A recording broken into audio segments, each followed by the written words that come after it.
pleasure is such a powerful medicine, because pleasure is something that supports the nervous system. I want to get to the money question. Instead of chasing orgasms, how can you become more orgasmic? Because you can't rush pleasure and you can't rush an orgasmic state of being. So there's no such thing as a quickie. No, we love a quickie. The power of having this conversation around menopause is there is this initiation into having to do things differently, maybe because of the pain, maybe because of the hormones, the nervous system. And so what if you use that to explore what else is possible? Well, to me, this is where it actually gets exciting.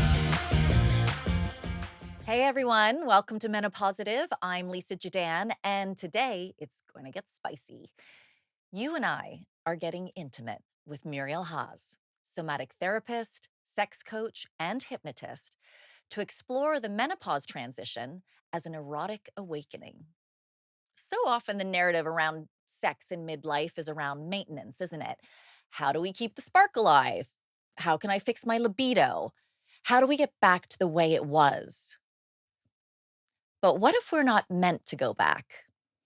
Rather than focusing on how to keep sex alive, today's conversation reframes menopause as a rite of passage into a new erotic identity where externally driven performative desire dissolves and a deeper, internally led eros is born. Did you know there are two different types of desire? You'll learn how desire changes for women in midlife. Have you heard of the 5 love languages? Have you read the book? Well, similar to that is something called the erotic blueprint.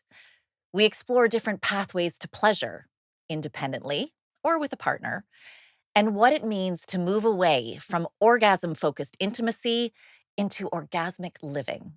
Muriel, welcome to Menopausitive. Thank you so much for having me. It is so lovely to have you here, and it's been great getting to know you. I have learned so much that I'm so excited. I don't know how we're going to fit it in an hour episode, but I love this idea that menopause can be an invitation into a new erotic identity. But let's start with desire. Yes. All right, you described 2 types of desire. Walk us through that. Yes, I love that. So these 2 types of desires is something that we can experience throughout our lives, but the transition into menopause marks an important part where a lot of women transition from one to the other. So there is spontaneous desire and there is responsive desire. Spontaneous desire, just as the name says, is very much, it happens in the moment. It is, I get turned on by an idea, by a fantasy, and I just feel aroused. It just happens. It's very hormonally driven, which is the important part here. And then there is responsive desire. And also, as the name suggests, it happens in response to something. So that doesn't mean my body isn't getting turned on right away and it's not hormonally driven. I will need a bit more safety. My nervous system will need to feel that there's connection with the person that I'm going to engage with. And so my body responds to what's already there. And that's a really important distinction, because when we transition from the first half of life to the second half of life, with menopause sort of in the middle, then what a lot of women experience is they're moving away from spontaneous desire, which is so hormonally driven, where you're like, oh my God, I'm horny suddenly out of the blue and I want to have sex, to, oh, I'm not that turned on that easily, and I need to feel my partner really present with me, and I feel my nervous system in a parasympathetic state, in a state where I am already relaxed and we've been in touch and I've noticed that there's care, and then I get turned on. And that can look like anything from a simple touch to somebody bringing you a warm beverage, right? And something that maybe leads up throughout the day. Because I think one of the things we notice is that for men, it's still sex can still be very transactional. Like, do you want to have sex? But women in midlife, I know, in speaking with some of my friends and myself included, it's kind of like, well, no, I need a little bit of warming up here. Like, I want to feel, maybe it's a feeling of safety as well. Yes, it's definitely a feeling of safety. When we're talking about in Tantra, for example, the masculine is often depicted as the fire, the flame, and the woman as water. So we're working with these 2 different elements. The masculine, the flame is ignited and they're on and they're hot, right? If you want to bring water to boil, That needs a bit of time, but when water is boiling, it stays hot for a while, right? And so that's the idea with the responsive desire as well. You want to create an environment where throughout the day you feel the care, you feel the attention, you feel the energy flowing between you and your partner. And that's where your nervous system is like, oh, okay, we're safe here. Let's surrender, let's relax into this. And then your nervous system will be like, okay, let's engorge the organs and let's get into a juicy mood. I can already tell that this episode is not just for women. I mean, this is one that they are going to forward to their partners, to yeah, their husbands, Yes. their boyfriends, whatever, or just partners. It doesn't matter, heterosexual or not. Now, when you say menopause is or can be an awakening or an initiation, what are we awakening into? What are we being initiated into? Yes, I love that. You are being initiated into coming into your body, into a whole new way, right? Because there's so many changes happening in your body, in your hormonal world, in all of your systems, right? And so you will be some people will be forced into connecting with their body because the symptoms are so strong, but you're invited to actually explore, okay, what's alive within me? So many things changing, the nervous system changing, or more so the buffering decreasing, meaning I might be so much more sensitive to stimuli, I might be so much more sensitive to what's happening around me, and therefore I'm more easily irritable, or I'm more sensitive to what's going on. And so if you want this to be a transition into an initiation into a more erotic life, you want to connect with your body and you want to connect with your sexual energy and you want to start to listen. And most of us are very bad at listening to our bodies until the body screams, right? Until we get sick. And we want to avoid that. And so we want to start to listen to the cues of our nervous system, to our body, and actually get in touch with our body. Because that's the biggest issue that I see with a lot of women is we're so disconnected from the body, from our nervous system, from our genitals, from our sexual organs. And that itself brings a lot of challenges. And that we can meet in that time, especially. And that disconnection, I think this is an interesting conversation because this has nothing really to do about midlife. I mean, women are disconnected from their intimate areas, from themselves. Like you said, they stop listening. What are some of the things that women can do to start reconnecting with themselves? Because I think it can be a big exercise, but you can start small. Yes. Yes, and that's the idea because what I experience with my clients is when you give someone a really big task that feels overwhelming, they're not going to do it. If you give someone like a half an hour practice, they're not going to do it. So baby steps, right? The idea is you need to slow down. First of all, you make the decision. I want to connect with myself. That's a really to have the intention is really powerful. Our intention holds a lot of power. So I set the intention. I want to connect with my body. And then we slow down to actually be in the body, right? Breath itself can be so powerful. If 3 deep breath, exhaling longer, activates your parasympathetic state and just allows your nervous system to realize I'm safe. Okay, so when I'm safe, I can get into my body and I can just start to listen. And a really powerful practice that I like to invite people into is undulations. So as soon as you wake up, you get onto your yoga mat, and instead of doing the regular cat cow, which is very static, you start to undulate your spine, you start to move your shoulders, your neck. You allow there to be spaciousness and flow of energy moving through you, right? Especially our hips. As women, we store a lot of trauma in our psoas muscle. And so we want to open the hips and we want to open the shoulders because we carry so much. So there's a lot of tension in our neck and our shoulders. So with undulations, you get into the body, and you can do that while you're sitting. I do that when I'm working. I'm like moving my hips when I notice I'm getting stiff. And that's the way to get into the body, which that's step number one. Because again, when we're getting into sexuality and eros, that can feel overwhelming for a lot of people, a lot of women, especially the ones that have experienced trauma. Now, another very simple and sort of hopefully not so scary thing is vulva cupping. So as soon as you wake up, even before you get onto the mat, you cup your vulva. You literally just place your hand on your vulva and you breathe into your hand, into your vulva without stimulation, and you're just saying hi. Because we don't acknowledge our genitals, our vulva, our vagina enough, right? Only when we're going into connection with someone else for most people. And so by just cupping her, you're being like, hey, I pay attention to you. And where attention goes, energy flows, right? We all know that. And that is so powerful. So doing that can be so beautiful to bring that awareness to her, because she also just wants to be listened to. And we ignore that a lot. And I love this idea of touch without penetration. Yeah. And touch without stimulation, right? Because even when we touch ourselves often, it's masturbation as opposed to self-pleasure. And there's a goal. When you just cup her to say hi and say like, hi, I acknowledge you and I'm here and I'm listening, you rewire your brain. You change your neural pathways to, okay, she's not just there for sex or giving birth or whatever. We can change the connotation we have to her. This morning, so every morning I stretch, and I do cat cows to kind of get my spine moving. And this morning, instead of just doing the cat cows, I started moving around. And it's really interesting to observe the feelings that come up in you. At first I'm like, okay, is this weird? Even though nobody, I'm by myself. Is this weird? Is it wrong? And then eventually it was like a loosening. Mm-hmm. And it didn't take long. Mm-hmm. I mean, I probably did it for like maybe a minute. Yeah. And it's amazing, again, once your nervous system, I guess, starts to relax.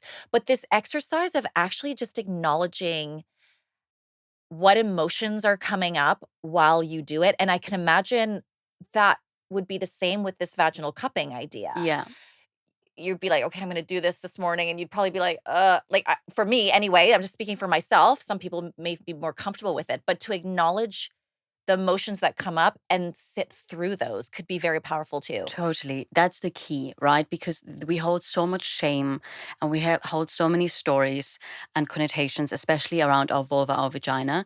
And so and our bodies, right? We have so many sort of stories about what our bodies should be like. And most of us women are more about what the body should look like as opposed to what it feels like to be in it.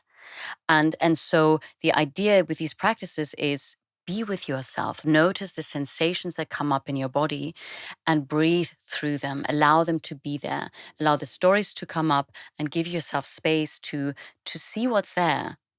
And that itself is really healing.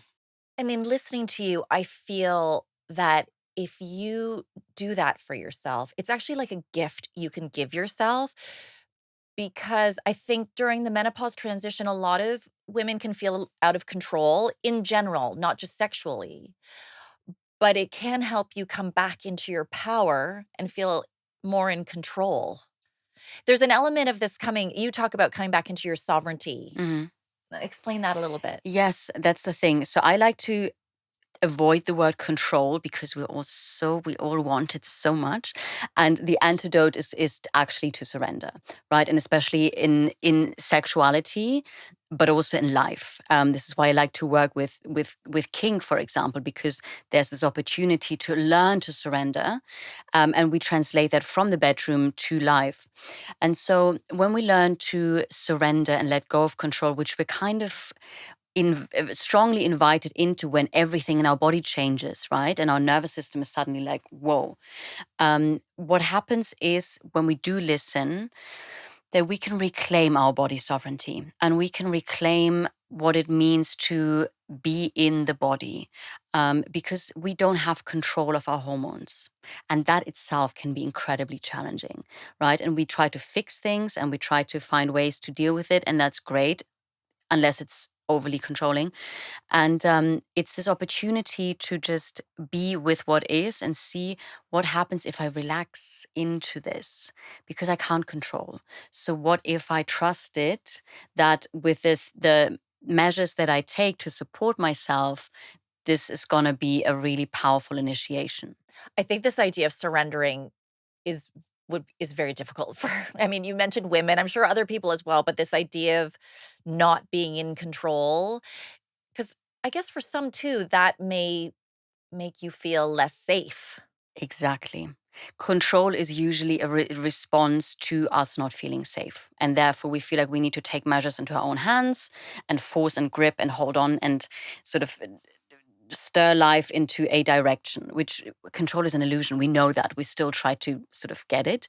But that's the key. We need to come back to safety. And this is why pleasure is such a powerful medicine, because pleasure is something that supports the nervous system, right? Pleasure is a tool that we can use without a goal, but it's something that we can sort of come back to that supports us into down regulating. Because if we want to feel real pleasure, we need to slow down. And our nervous system loves for us to slow down. And I would think control, like anxiety, is up here, very fast moving, but surrendering kind of releases Yeah. it. Even just in saying the words, I feel, up here Yeah. and then down there. You talked about goals. Hmm. So we've talked about on this show before how, the beginning of your life, a lot of the sex is around performative sex. It's you're there to make babies, but you encourage this shift from friction-based penetrative sex towards an exchange of sexual energy. This reframe feels huge. Hmm. Can you expand on that? Yes, totally. So, I mean, we all know this idea that sex needs to lead to orgasm, right? Or even that kissing is leading to sex, right? Even that, there's such a narrative around that. And this is especially prevalent in heterosexual relationships, right? Men are conditioned to perform. That's what they struggle with. I work with men, right? And they struggle with the fact that they always feel like they need to perform. They always need to be hard. They always need to last a certain amount of time. That's a lot for them. So a lot of them are in their heads. And then women feel like they need to spread their legs and be ready for sex when the man is ready for sex. So there's so many stories that are still standing in the way of us being in our bodies when we connect intimately. And so the idea is, what happens when we let go of there needing to be a goal, let go of there needs to be an orgasm, and we approached sex as an exchange of energies, of bodies meeting, of souls meeting, right? Sex can be consciousness expanding when we get out of the head and into the body. And so what I see in my clients' lives and my own life, it's like when you take the goal out, you take a lot of pressure out. And that's what you want to take. You want to release pressure. Pressure for the man to be hard 24/7 when, in sexual connections, pressure for the woman to be lubricated and engorged and ready to be penetrated after 10 minutes of foreplay. Take the pressure out and see what happens. And then sex becomes a dance, right? And sex becomes a way of connecting, of attunement with oneself and attunement with the other. And suddenly you start to notice what happens in their nervous system, what happens in mine. And then it becomes this beautiful experience that for most people, when you take the goal out, the orgasm that eventually happens is actually so much more beautiful, because it's not rushed, it's not forced, it's not the goal. And so there's just a relaxation in everyone's system. And I like this idea of moving away from performance driven because it also creates more intimacy. And I think if we moved away from thinking, I have to have sex or we have to have sex once a week, twice a week, whatever your, Friday night, whatever your thing is on your birthday, whatever it may be. But I think we'd have more intimate exchanges if it wasn't always about performance and this idea of goal orientated sex. To me, this reframe is really critical. Yeah. And especially what we talked about in terms of desire, right, at the beginning of this conversation, is a lot of women need that. They need the sort of the kissing that doesn't need to lead to sex. A safe space where you can just like touch and hold each other and play and give each other massages without that needing to lead to penetration. It just takes a lot out there. And for women, that can feel really supportive. And especially if you're in that phase of perimenopause, menopause, postmenopause, when you notice changes in your body and maybe there's pain, there's discomfort around penetration, to create this space where we don't have to go to penetration and we can just be in this space where we explore our bodies in a different way. That's incredibly liberating and soothing for a lot of women. What's coming up for me right now is communication. and the importance of communication here. I know from my experience when I was experiencing pain and dryness during sex, I was afraid, there was shame, I didn't know what was happening. I think there's so much unspoken. So maybe I wouldn't want to have sex as often, or I wouldn't be as spontaneous because I knew it was going to be painful. And on the other side, maybe your partner is going, do they not love me? So how would you coach couples or individuals to communicate with their partner Mhm. about this? Yeah, beautiful question. So powerful. So I always believe it starts with the self, right? So if I'm having trouble to communicate something, it's likely because I feel shame around something, right? Or there isn't enough safety in the relationship. That's another topic. But to get really clear on, okay, what's actually going on within myself? Why do I struggle to communicate that? What are the needs that I have that maybe are not being met, that I'm not meeting myself? What are the boundaries that I might be crossing, my own boundaries, which we often tend to do as well. And so get really clear on what's sort of happening for myself. And then my recommendation is always lead with vulnerability. So when you want to speak to your partner about something that feels edgy, create a container, create a space where you feel like you can have that conversation. Meaning you approach them and you're like, hey, there's something I would love to chat with you about. That it's about how I feel and it feels really important to give that space.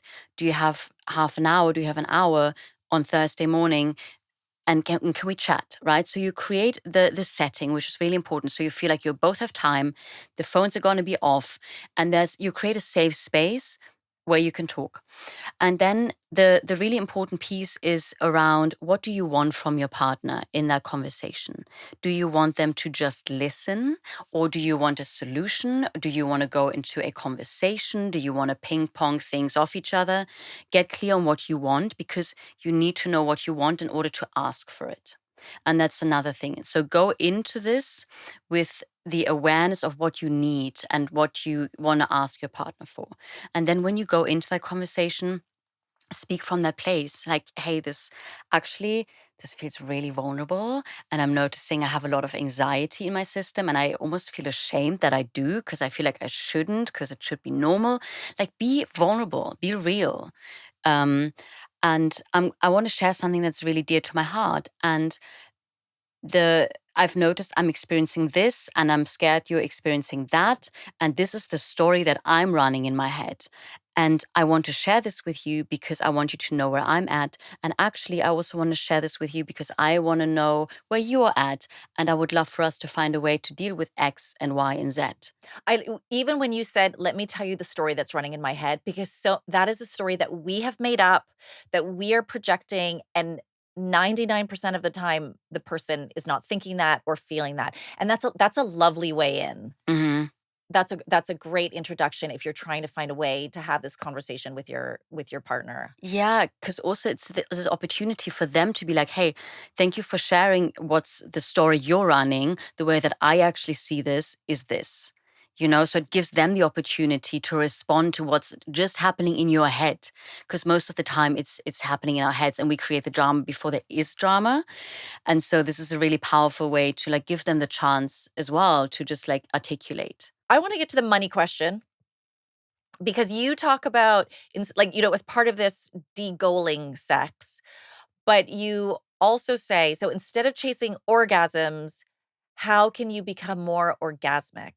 Yes. And someone who becomes turned on naturally. This is the money question, Muriel, because I think there is an underlying superpower here that women need to discover. Talk us through that. Yes, this is literally one of my favorite things because it changes your life. Orgasm for a lot of people is a peak experience, right? Which is fantastic. We love that. And there's so many different types. We love them all. And usually it just happens, and then you go about your day, and you're sort of back in your sort of, for most people, in a bit of a disconnected, numb state, right? Most people are not as alive and vibrant and in their full power as they could be. They're not reaching their pleasure potential because they don't know what's out there. And so what I found is living life turned on in a more orgasmic state of being means I am connected to my body. and I'm connected to my pleasure, and I'm connected to my life force energy, my sexual energy. And that means I can tap into that whenever I want. So it's a practice you get into, but when it becomes your way of being, you have the superpower to literally tap into this well of orgasmic energy wherever you go, whenever you go. And that's incredible. Like, it's literally, I've trained myself to have orgasms wherever I go. I can receive a neck and shoulder massage and I have a full body orgasm. I mean, this morning you said to me, I can have an orgasm over this cup of coffee. And I was like, what? Yeah, exactly. How do we do? So what does that look like? Yes. So it looks like, firstly, practical, not so sexy, but integral pieces are release trauma from your body, right? Every energy that is stuck in your body, any repressed emotions, any residue of traumatic events that are stuck in your body are stopping your life force energy from flowing through your body. So what you want to envision is your body is this vessel, and your body is this vessel where your life force energy, your prana, your chi can flow through. And when that is flowing through you freely, then you can be all in your juice and you become this beautiful channel. The problem is when we are contracted and we're holding a lot of stuff. I like to envision there's like your body keeps the score. And so you have all of these bits of like energy stuck. And the more you have stuck there, the more stagnation there is, the more this life force is going to struggle to move through you. So the more you release your trauma, the more you feel your emotions, the more you decrease stress, the more you bring your nervous system into homeostasis and into a resilient state, because we don't want to be regulated all the time. We want to be resilient. The more you set the foundation for an orgasmic life, right? So let's say you've done all of that and you're on top of that and you're taking care of that, emotional, energetic hygiene. And then let's tap into the juicy bits, which for me, when I talk about orgasmic bliss, there's 5 pillars that I work with: breath, sound, movement, visualization, and intention. So Okay, let's say those one more time. breath, sound, movement, visualization, and intention. And a bonus one is surrender that we get to speak about. So, breath, as we know, is life, right? And most of us are very disconnected from our breath, or more so unaware of how to breathe and breathe into the chest, which is very shallow breathing, which activates the sympathetic nervous system, right? When you go for a run, you breathe into your chest to get a lot of oxygen in. But that takes you into a sympathetic state, into an activated state.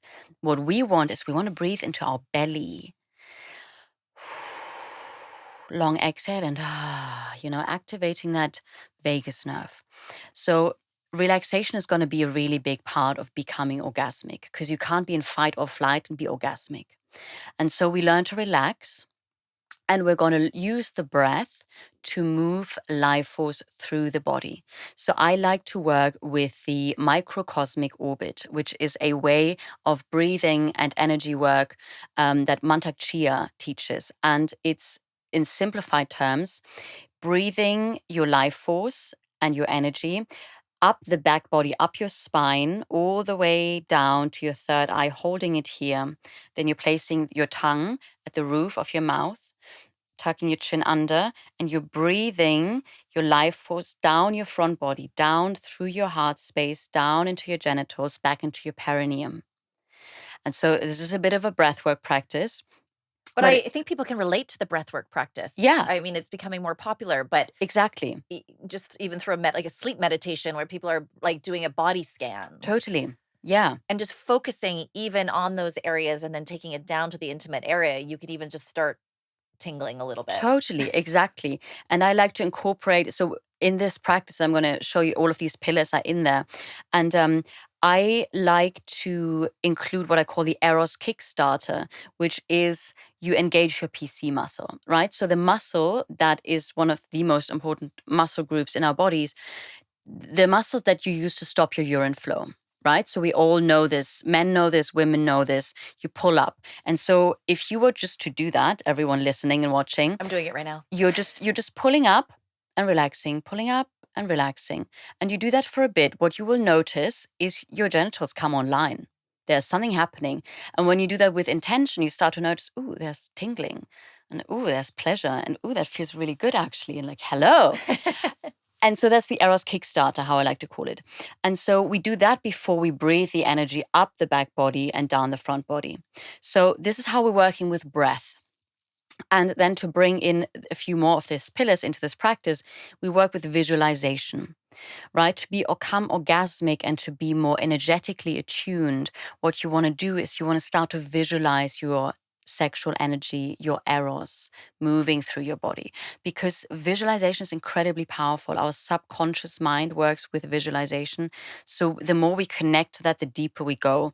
So as I'm breathing the energy up, I might visualize the energy to be a golden stream of light or electricity or whatever, or butterflies, however you want to visualize that. But you can start to visualize there's something moving through your body that will just help you to move that energy. And the more you practice this, the more easy this will get, right? This might sound very abstract in the beginning. So we're using the breath, we're using visualization, we're using sound, and that's a really, really big part for women. So our throat is connected to our cervix. When I open my throat and I sound, my everything here opens. Right? My cervix opens and you can feel it. That's why moaning is so incredibly powerful. Like I've literally taught myself to have an orgasm from moaning, because it's so, you know, when you're that connected, it's so incredibly beautiful. And the vibration The must do something. vibration tones your vagus nerve again, so we're supporting our system to, you know.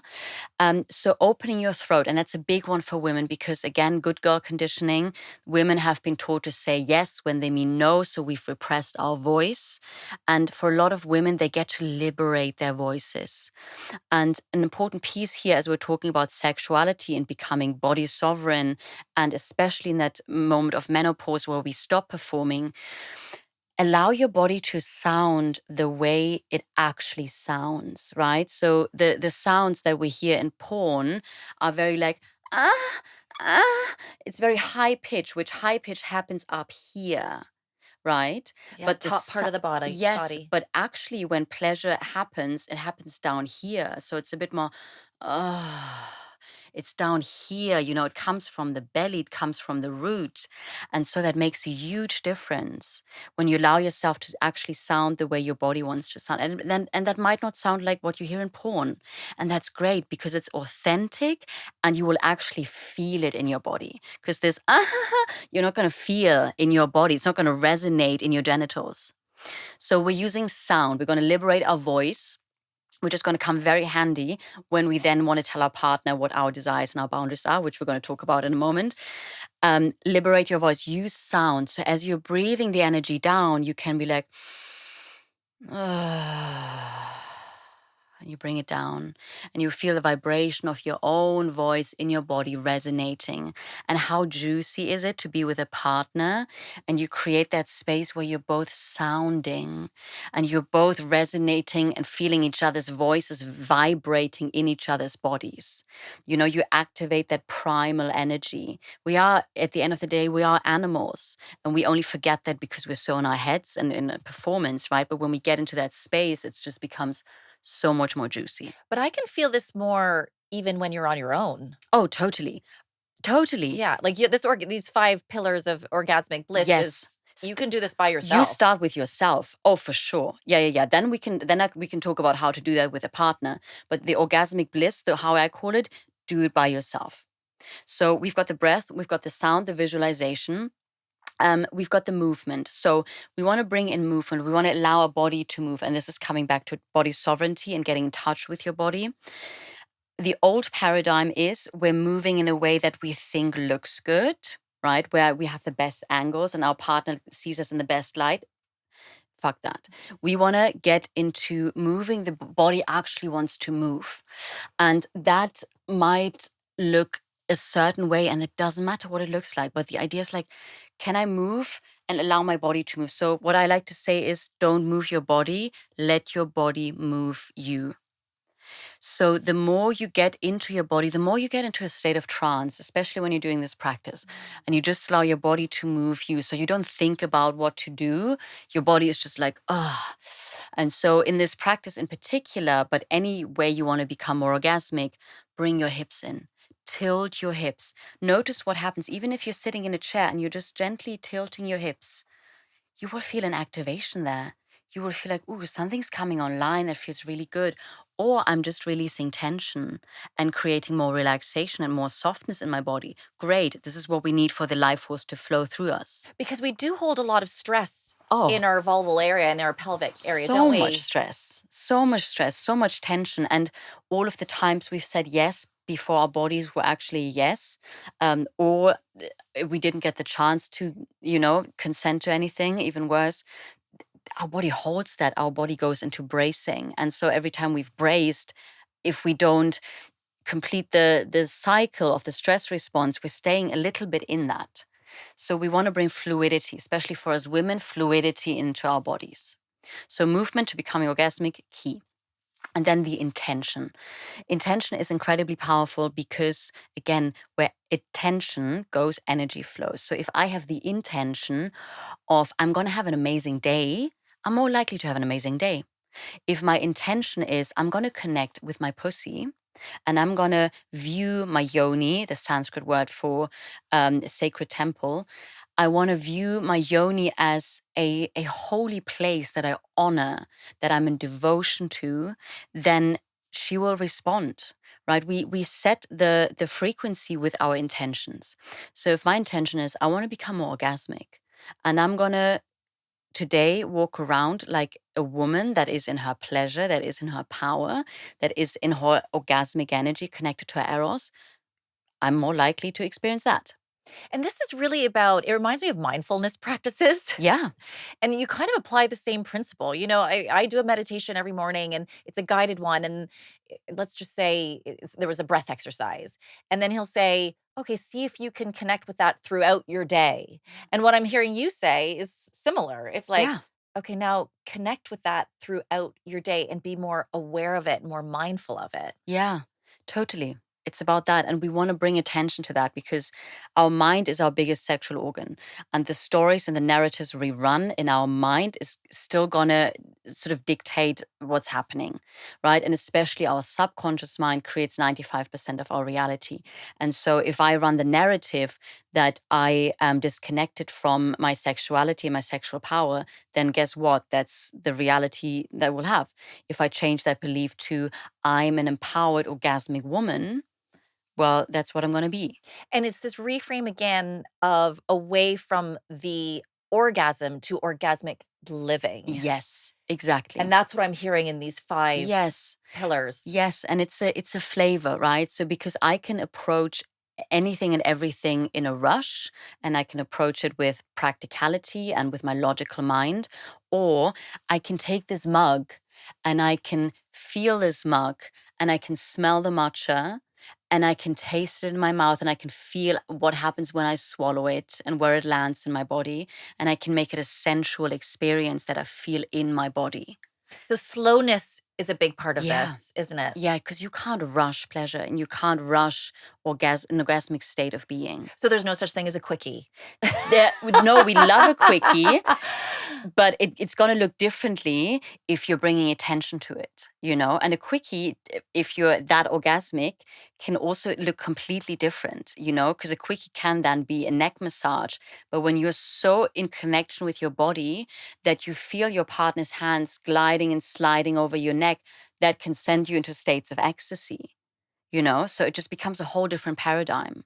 And I think if women are experiencing some pain or dryness during sex, the idea of a quickie doesn't really happen because you kind of have to prepare for it. You need, some lubricant or moisturizer, and you feel like you've lost that a little bit.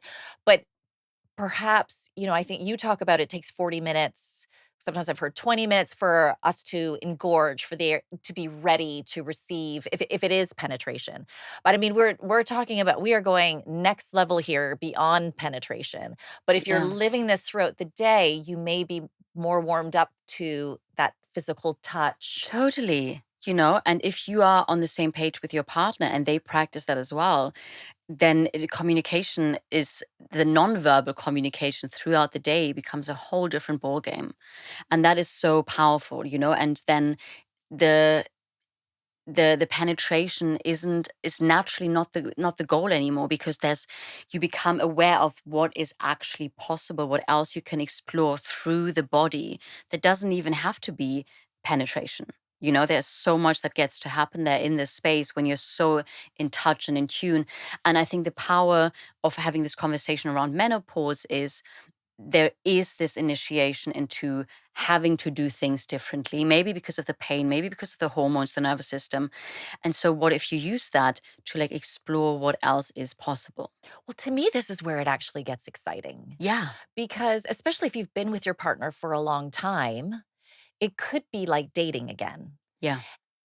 And if you're back on the dating scene, or if you are just dating, it could be very powerful for the woman to take the lead instead of the man to take the lead. Mm-hmm.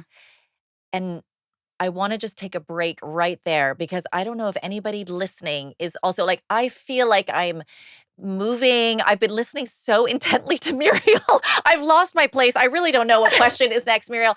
But let's just take a moment there. Everybody breathe into this. We're just gonna take a break to hear from our wonderful partners. So let's take a breath and we'll be right back. Quick favor before we start. I know every podcast asks you to do this, but could you please hit follow and rate the show? It really does make a big difference. Now, back to the show. Let's talk about self-pleasure.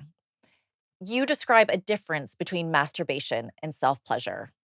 Yes, yes. And I think it's so important, especially in this transition, but for anyone really, any age. I want teenagers to know this. This is really important. So masturbation is usually something that most people do. Let's talk about women here.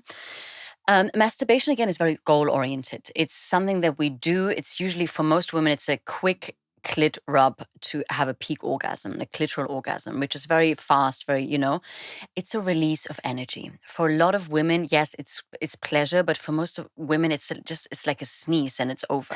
Right? It's that. It's not going to expand your consciousness. It's not going to take you deep into your emotional world. It's just a release of energy, which can be very good. And especially for women that are very stressed and there's a lot of pent up energy, a quick orgasm like that can be really powerful. However, if that's the only way you approach your pussy, your vulva, then that can be problematic because it's a very specific way of stimulation, and that can train you to only orgasm through that very specific way of stimulation.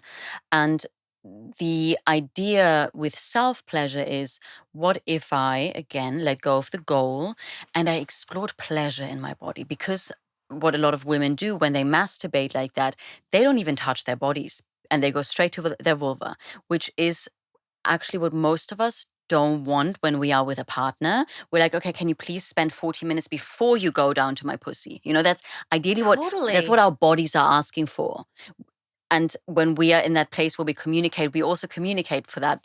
But it also requires us to approach our own pleasure practice in a different way. So the idea is moving away from going straight to the genitals and actually exploring pleasure in the body, exploring our own erogenous zones, slowing down, noticing, where can I feel pleasure on my body that I maybe haven't explored before? And what I like to invite my clients into is this question of, how would you want a lover to touch you? And can you do that to yourself? Because our brain doesn't know if we're receiving a hug from ourselves or someone else. Yeah, your You body know, responds. If we hug ourselves, it really, oxytocin is being yes. released. Yeah. Exactly. And so the same thing, if I was to touch myself in a different way, how can I explore my pleasure in that way? How would I want my lover? Because it's a beautiful reframe, because you get to ask yourself that question and you're like, okay, would I want it to be more rough right now, or more soft and gentle, more energetic, more like, do I want it in my neck, my breasts, my belly, whatever. So moving towards self pleasure, giving that space to yourself, again, creating a container, setting like a 30-minute alarm, where this is your time. If you don't, because most people have the excuse they don't have the time. We all have the time, we make the time. and explore yourself and see what's there, and you will be surprised. And you'll also be surprised if you touch your vulva and your vagina without the goal of orgasm, because you'll find there's more and more zones that you get to explore that bring you pleasure that you maybe have not touched before. I love this idea in educating younger women about this because society, culture, cinema, right? Like movies, there's so much porn out there now. And, women, young women, many of us are people pleasers. And this idea of knowing how to pleasure yourself can then be so empowering to ask for it or to know what you want when you are with a partner. Yes, it's so important, and it sets the stage for what you attract. Right? So if I am just I'm going straight to my pussy during masturbation, and that's the only thing that I do. That's a certain frequency that I am in regards to myself, right? And so this is what I will attract in a partner, very likely, because how I treat myself is how they're going to treat me. And so, if I give myself a lot of love and a lot of attention, and I slow down and I take care of my body, then I will likely attract someone who does the same. And it also means that I'm not going to tolerate anyone who just wants to go straight to penetration, because just going to be my benchmark is a different one. My baseline is we do it slow, we do it with attention and attunement and create that space. So that changes the game in dating as well. And I mean, how many times, if we all sat and thought about it, have we had to ask somebody to go slower? Oh my God, I cannot count. Oh my God. Yeah, and repeatedly. But let's also, okay, so sometimes that fast, erotic, sexy, throw up against the wall, I don't know, you meet somebody in a club or a bar, or it's your husband, and I don't know, you've had a great night. There's still benefit to this. Oh my God, it's fantastic, but you can have that type of sex and it still feels safe in your nervous system, and it feels attuned, and it feels like it's honoring your body. The word intention comes back Mhm. again to me. Like, I'm it and safety, because it's like, "Oh, no, I'm intending to have this wicked moment, fast, sexy, tear your clothes off." There is space for both of those, isn't there? There's space for everything and anything. Yeah. I think the thing that gets to shift is how we approach it. Because you can have the fast sex, you can have the kinky sex, you can have all types of sex. It's the way that you approach it. When you're coming from the body as opposed to the mind, you can have the most amazing quickie. You might not have a cervical orgasm that brings you to tears, but you might just feel super connected to your partner because you've just shared eros in the most primal way. That's fantastic. We love that. And I feel like the majority of people haven't even hit a quarter of their sexual potential Yeah. and what's available to them. Yes. And that's the thing. And this is what I'm so passionate about is I do things like erotic hypnosis, the tantric body work, all of these sort of experiences that people can have that take them into their eros, that give peak experiences. And why peak experiences are so good is because peak experiences change your wiring. They change your reality because you suddenly go beyond the glass ceiling that you have, so the pleasure you think is possible, and you have this moment of like, oh my God, this just happened. So if that's possible, like what else is possible, right? And I literally have had men in tantric massage sessions meet God through their bodies. And I've had it loads myself, which, I'm sort of, that's my thing. But to see it with my clients is epic, because they come in as their first time, they receive a tantra massage, and suddenly they start shaking all over, the bliss, the ecstasy, they can't stop laughing. They go into altered states of consciousness just with their eros, just with their body. And then they get out of it and they're like, what just happened? But is there a little bit of, once you've had that experience, are you not constantly chasing that? Is that kind of like a high you're constantly chasing? How is it then that you come back into a normal state of being, or is that, if that's such a thing, quote unquote, normal state of bliss? But I think it depends on the kind of person that you are. I mean, my first energy orgasm was very much like, oh my God, I did not know this existed, and I want more of that. Not that I need every orgasm to feel this way, but I'm like, what else is out there that I can explore that helps me to experience this type of bliss through my body while being sober, while being by myself, or while being with a partner? It's just, it expands your consciousness. And what are the tools that I can use to help me get there? Get into your body, get out of your mind. That's number one. Out of your body, sorry, out of your mind, into your body, take care of your nervous system. Then everything that I shared about orgasmic bliss. And explore Tantra if that resonates with you. Explore slowing down and open yourself up to new experiences that could expand consciousness. And that could be a Tantra workshop, that could be a conscious kink workshop, that could be a one-on-one session, that could be a breathwork session, that could be a yoni massage. That, like when you open yourself up to, I want something like that. I like the flavor of what that sounds like. Open yourself up, the universe will respond. And I like this idea as well. I feel you're making it very approachable because some people listening may be going, "Oh my god," but we were on a panel the other night together, and afterwards I thought, "Oh my gosh, wouldn't it be fun to get my girlfriends together and we could go do a workshop on orgasmic bliss?" This doesn't have to be, it could be fun. I mean, just like some people are, you try a physio, you try an osteo, you try the chiropractor, like you find the thing that works for you. I remember interviewing Rob Ray, who's a breathwork expert, and he was saying that there is a type of breathwork for everybody. Like a lot of people may try it once and go, that's not for me. But there's so many different ways to do breath work. You just have to find the one that works for you. And it sounds like this is similar. Like until you go out there and you try a kink workshop and or you go to an energy session, you don't know what you don't know. And it's a lovely invitation. And I think this episode is an invitation to women to just go out and try, explore, expand. And that's what this time is for. It's allowing you this energy we have inside of us that used to be used for reproduction to make an egg every month. We still have that energy. That energy is still inside us. How do you want to use that energy? What can you go and explore? There's an exercise in Tantra around pleasure mapping. This is a nice introduction, I find, to Tantra. Can you explain that? Yeah, it's a beautiful practice that you can do with a partner. And it's essentially what you want to do. What we do a lot with sort of tantric practices is you create, again, this container. So you set an hour, let's say for an hour, where you get to play.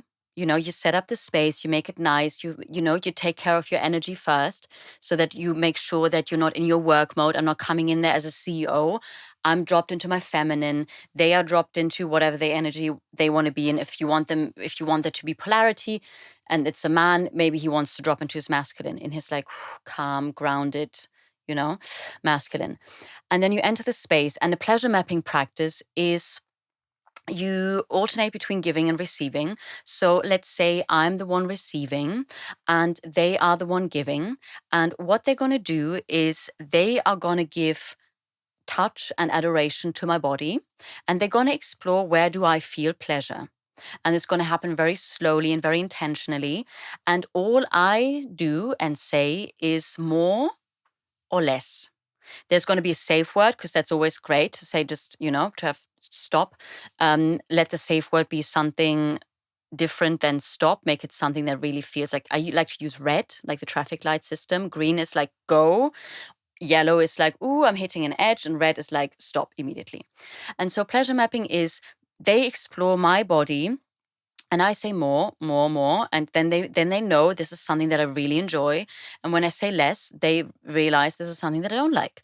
And it's a really beautiful practice to explore each other's bodies beyond the usual genital touch that we all know. And, you can use your hands, your lips, your mouth, you can use your elbow, whatever, get creative. Again, this is a playground. And you set an alarm, let's say for like 20 minutes, I receive, and 20 minutes they receive. And and then we have a little moment to debrief, and I was like, how was that? What was it like? What did you like the most?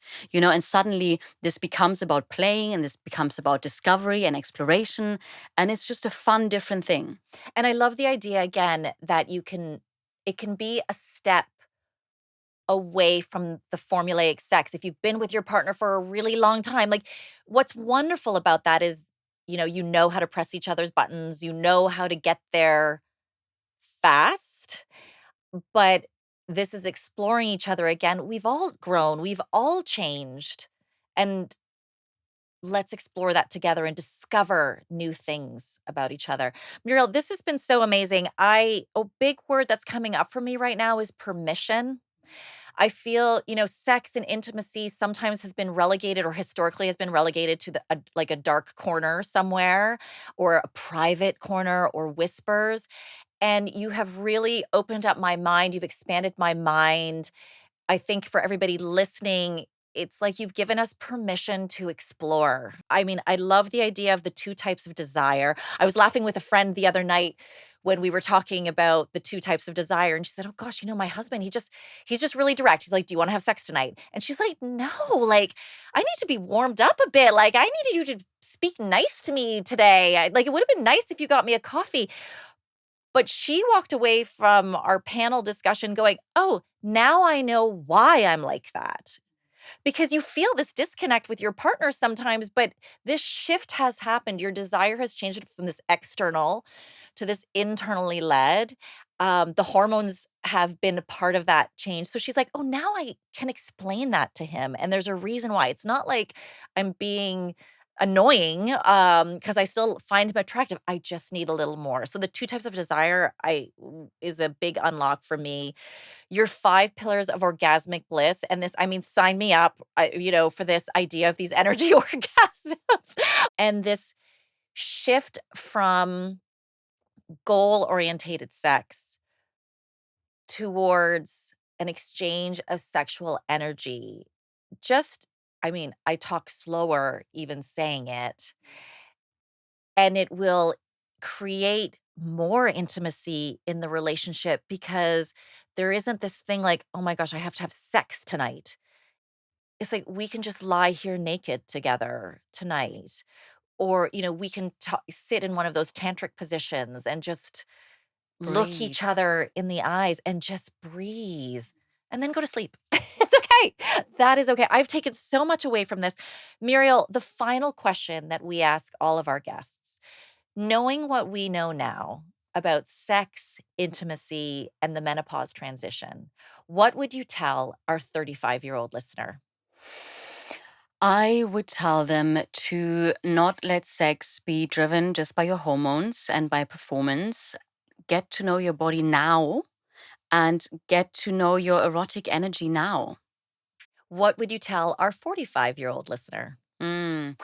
I would tell them that the changes in your body and in your system are an opportunity to explore yourself anew, and don't chase what once was, but allow yourself to become this new version of yourself. What would you tell our 55-year-old listener? Mm. I would tell her that sex isn't over, and your sexual bloom and blossoming is just around the corner. It's sex gets to happen on your terms, and it gets to be even more embodied, and you get to tap even deeper into your wisdom and into your erotic aliveness. And we were with Dr. Sarah Matthews last night, and she was saying that she has many patients in their 70s, 80s, 90s that are still having very full, fulfilling sex lives. So there is a beautiful future ahead of all of us. Muriel, thank you so much for being here. This has been so great. Thank you so much for having me. And for everyone listening, remember, menopause isn't a problem to fix. It's a rite of passage that becomes less about performance and more about presence. Muriel really got me thinking. Pleasure just may be the medicine we all need more of. We'll see you next time. Thank you so much. I feel just all this energy I inside of know, me me too. right now. I'm like, oh, what am I going to do with this energy tonight? I got a good, good feeling.